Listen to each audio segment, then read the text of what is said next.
پل صراط جہنم کے اوپر رکھا جائے گا۔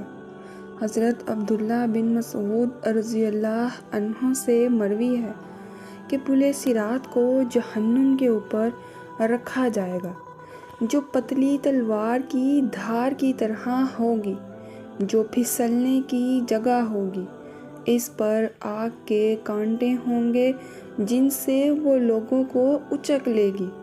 اس پر رکنے والا اس میں گرے گا، اور کچھ تیز چلنے والے ہوں گے جن میں سے بعض بجلی کی طرح گزریں گے، اور وہ اس سے گزر کر ہی رکیں گے۔ بعض اس سے ہوا کی طرح گزریں گے یہاں تک کہ وہ نجات پا لیں گے۔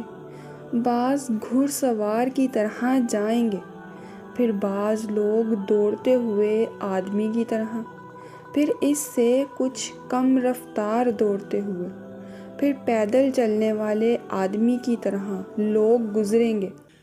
پھر ان سب کے آخر میں ایسا آدمی گزرے گا کہ جسے آگ نے جھلسا دیا ہوگا اور تکلیف اٹھا کر آیا ہوگا۔ تب اللہ تعالیٰ اسے اپنی رحمت اور فضل و کرم کے طفیل جنت میں داخل کرے گا، اور اسے کہا جائے گا کہ آرزو کر اور مانگ۔ وہ شخص کہے گا کہ آپ رب العزت ہو کر مزاح کرتے ہیں۔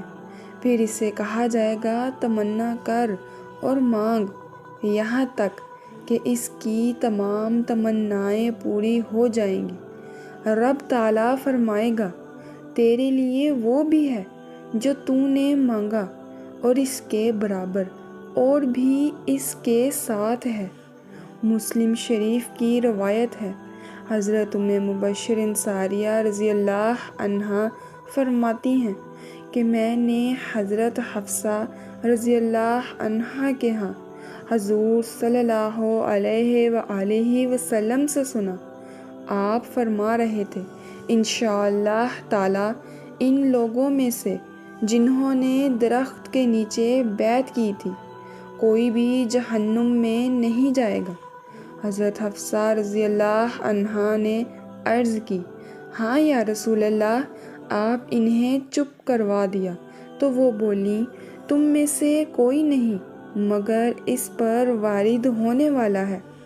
اس پر حضور صلی اللہ علیہ وآلہ وسلم نے فرمایا، اللہ تعالیٰ ارشاد فرماتا ہے، پھر نجات دیں گے ہم ان کو جو پرہیزگاری کرتے ہیں، اور چھوڑ دیں گے اس میں ظالموں کو گرا ہوا۔